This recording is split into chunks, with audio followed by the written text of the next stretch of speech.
Thank you for having me. Right. Now, first, let me start this way. We just went through recession as a country in Nigeria, and a lot of states, it was so obvious how the recession knocked them down. But Bayelsa kept soaring high and high. What is the magic wand in Bayelsa State that made it different from the recession until now? Well, first of all, I don't believe that we're completely out of the recession, but there are encouraging signs of improvement on that front, for which we are grateful. The oil price is beginning to pick up. Production has stabilized for some time. I think things are picking up gradually. But you're right, we went through, I think from what historians say, the worst recession in the past 25, 30 years that this country has experienced. And I must tell you, it was tough, very, very tough. For most states, very tough for our country. It was very challenging for me as governor because I came with these big ideas and big programs and big projects, and they had a lifespan. I mean, in my place, before you construct anything, you have to first create land.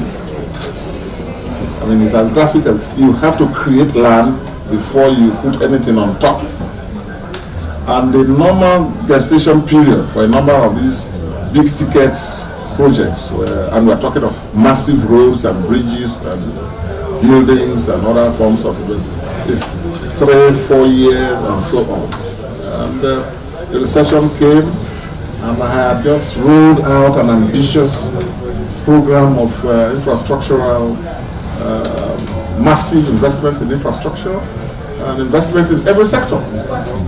And then suddenly, boom, recession came. I had just started after 1 year, after 2013, it started coming in. But the worst was 2015 and particularly 2016. It's a miracle that we got out of, we managed that period. And so a number of challenges came up, which I never thought I was going to deal with. Issues of whether the government will be able to meet up salary payments at the end of a month. I mean, because we are dealing with a rural state, a new state, one of the newest, and yet one of the most difficult terrains you have. Most backward in terms of development, because it was a forgotten forest that General Abacha carved out and made a state. And in the middle of nowhere, we had to bring about development. And here we started when the recession came. So it was very, very tough. In my first tenure, I never owed salaries because I take that very seriously. But when the recession came and my state with a wage bill, state wage bill at that time of about close to 5 billion. And I have very serious issues about the wage bill. I've always had. So it was very tough. And then some months we're now getting 3 billion, 4 billion, 5 billion, and we had pending liabilities from the previous government that I took over from, and a number of situations we are managing. So it was really tough, really tough. But we thank God, we are experiencing signs of a recovery, no matter how slow. And we are grateful for that. But all in all, with the focus and a competent team, as I keep telling people, governance at any level, political service at any level, is teamwork. I am leader of a team, an efficient team, a proactive team, a prudent team, and a team that never takes eyes off the ball. So the measures we have put in place and consistency and prudence above all has helped us come thus far. Okay. Well, let me start with some of the sectors that we have seen some very massive development. Let me start with education. You have African University. There are there's so much investment in secondary education, also in primary education. What's your vision for education, Jerry? And why are you deciding to invest so much in education now? Well, first of all, I've always said that the most important challenge facing my people, my state, Niger Delta, and in fact even the country, well, even though some areas of the country are have more advantages than others, but essentially I take the issue of investment in human capital very seriously. And I believe that that ought to be the foundation of any meaningful and lasting development. Because everything else you do is about the human being. So how do we increase the capacity of this human being to live as effective a life as possible, as responsible a life that is possible, a life that understands its mission, a life that can serve people, a life that can contribute to the progress and development of that. It's only through capacity building. And I saw a massive deficit in that in my state, for example. And I've been in the trenches, I've been involved in the state for a long time. And that's why grooming is important. That's why grooming is important. It's important for people to be exposed to the challenges of their societies in a systematic way, so that when they occupy certain high, very sensitive offices, they don't suffer a shock, and be in want of a coherent mission. So I came prepared for that. I knew the challenges. So right from the inauguration venue, I was very clear that with me as governor, that state, we're going to have massive investment in human capacity building, meaning schools and more schools. So with that massive investment in building more schools and changing the structures and so on, and even motivating staff, yes, what has changed in the school enrollment? School enrollment has improved significantly, and now where we are is that we even take the children from their parents. We are building boarding schools all over, and the whole idea, because we are dealing with a crisis. It's not a normal situation. And any society that suffers from, that has issues with law and order, that has challenges of stability, you should know that the first thing to consider is investment in capacity. Because if people are educated, they will have access. The chances are they will either have the capacity to employ themselves or even employ others. They will be in a position to, go through competitive employment procedures and processes and so on and so forth. And a well-educated young man or woman will not have anything to do holding an AK-47 rifle in a forest for days on end in a camp, waiting to kidnap an 80-year-old man or woman to make a living out of it. Now, when a society degenerates to that level, you should know that some of those who are involved in those things, in as much as society may look at them as,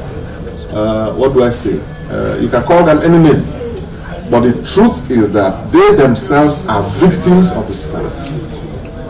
And for you to break that evil circle of criminality, of militancy, if you call it that way, and of unemployment, and even unemployability, that fuel is an evil circle. It goes round and round.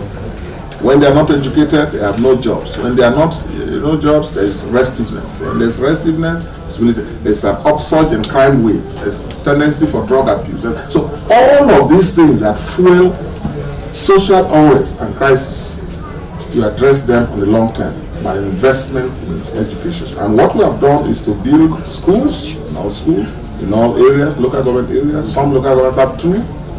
And we have designated some of them to say, look, these are model boarding schools, which are there. And then we have taken the children from their parents to say, bring your child. the child becomes government property. We feed them 3 times a day. 3 times a day. They have free books. And we give them education. And they are treated as human beings. And I emphasize this all the time. It is good for us to bring out the humanity in our people, in our young people, so that they feel important, have a sense of mission, and will be available to contribute. So that's what is going on. It's a massive revolution going on.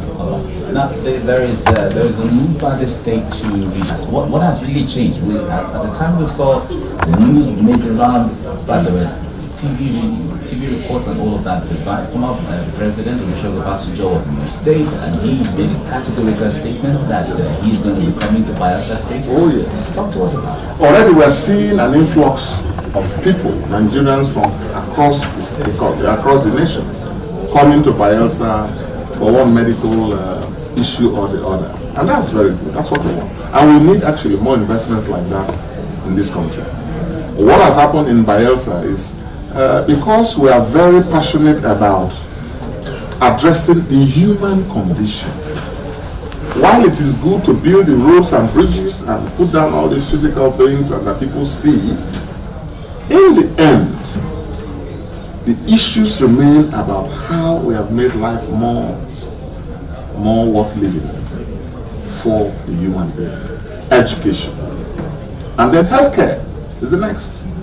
Healthcare, education. So we have built facilities for diagnosis that are world class.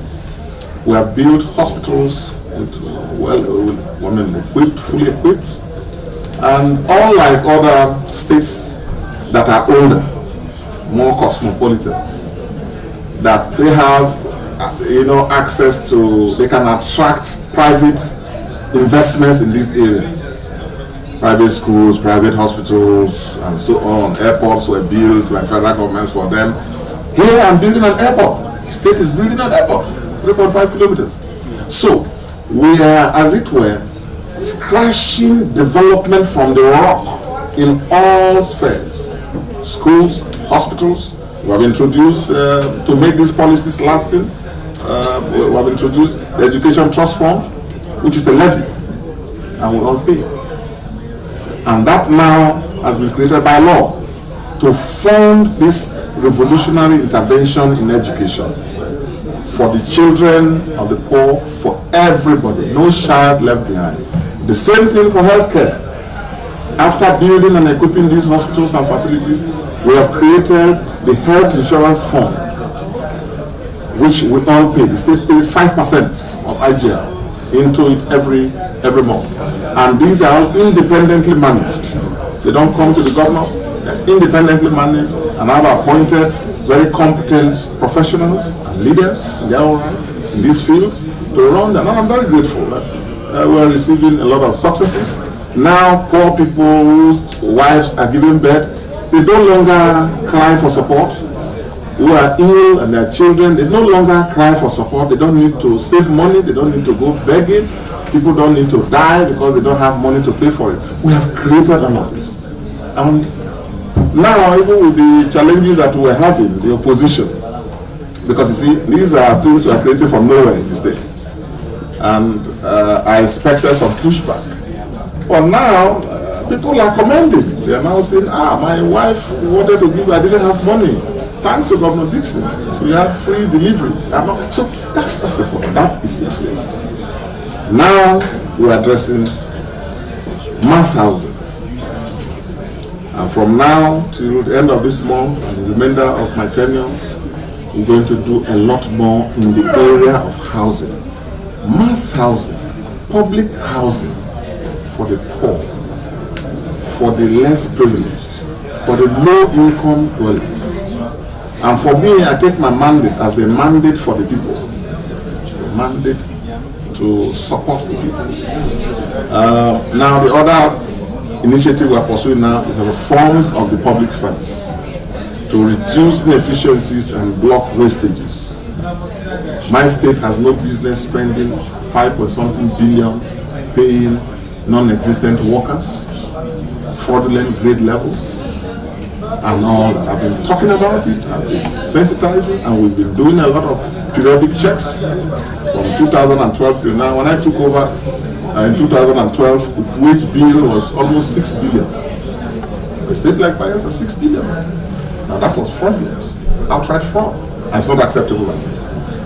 Set up various systems to reduce it.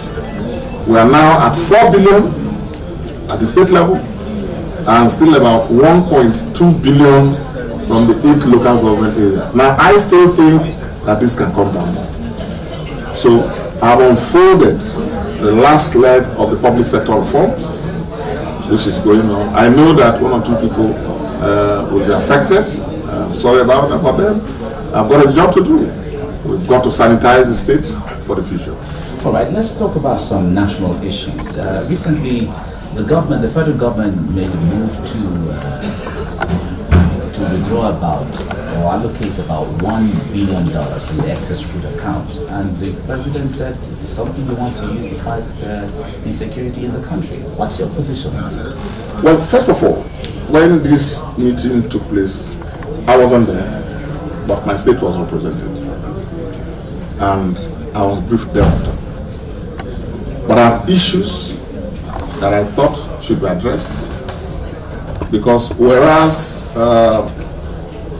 we are political leaders at level, and irrespective of political party differences, my position has always been that there are 2 areas that all political leaders in our country must accommodate one another and then form consensus on. These are firstly the issues of national security, and then the second issue is the national economy. Because these 2 are no respecters of persons. They are like rain. When it rains, it affects everybody. So on these 2 things, and my position is that maybe because of my background, my strong views on law and order, on stability and security as a necessary condition for development, meaningful development, I feel that we should support a system where if we all agree to equip our security forces. Number 1, I don't want it to be designated as a fund for Northeast or fight against Boko Haram, no. But as a fund, as some support to equip our security forces, the military, the police, the SSS, and all of them. And I engaged the chairman of the National Economic Council, the vice president, chairman of the Governors Forum. My views are well known on this. Let's build consensus on the equipment needs. Let's be satisfied about how this investment will affect the security architecture of my state, for example, which is maritime. And I know how much I'm spending to support security operations in my state. So I want to see platforms. So if you're talking of spending $1 billion, I want to see how many platforms will come to the Navy. I want to see how many platforms will come to the Joint Task Force. I want to see how many platforms will come to the Marine Police. And all that and so on. But is the federal government ready to make all of those platforms? Well, that is it. And then I said, look, the derivation element or component of this money has to be worked out and paid to the states in accordance with the Constitution. Because the excess crude account, the money that is there, is oil money. And the derivation principle applies to it. It applies to it. Now, if you don't do that, you'll be making oil producing states like my state to contribute twice. Because that derivation money, the statutory component of it, statutory allocation, they call it, that should have come to every state, is what the non-derivation states are contributing. But we, the derivation states, would have contributed that, and also about 13%. And I don't agree with that. Fundamentally, I'm opposed to that. And I've made my views known to the appropriate authorities. And I'm waiting for them to engage. I'm waiting for them to provide clarification on all these issues. Otherwise, my state has taken a decision to take appropriate actions. All right. Talk to us also. The Bayelsa State government is threatening to sue the federal government over 13% derivation. The monies that the state is supposed to use to develop and carry out its own developmental programs and projects. Talk to us about that. Well, there are also, you see, we practice in this country a very funny federal system. And these are the reasons some of us are passionate about the call for a restructured Nigeria, so that we can address these challenges and imbalances and concerns. But even within the existing constitutional framework that has made provisions for 13% derivation, the implementation of it does not really come to 13%. Unfortunately, you have a situation where every state, including the oil-producing states, whereas we suffer the adverse effects of all of this that is associated with oil production. Environment is gone, livelihoods are gone, societies are turned upside down, communities are in crisis, and all of this. Yet, every state, really, and even to some extent, the federal government is at the mercy of the NNPC. In other words, every month our officials go to FAC and they simply wait for NNPC to declare this is what is available, and they throw that at us. So there has been a consistent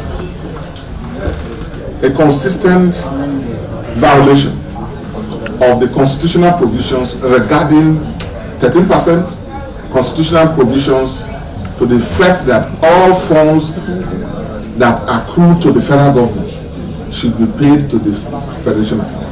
You understand? So that it will be put in the distributable pool for disbursement according to the revenue sharing formula. That has been flagrantly disobeyed and violated over the years. It's not just one government, over the years.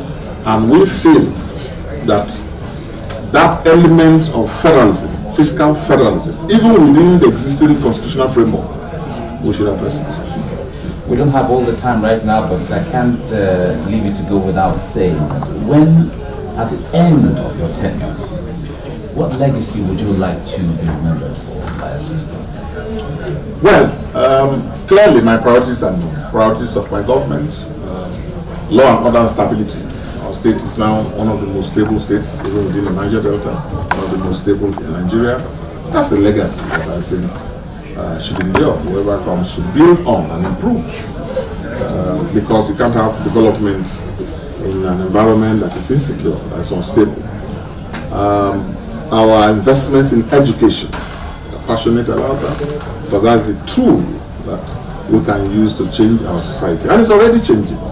So that has to be continued and improved upon.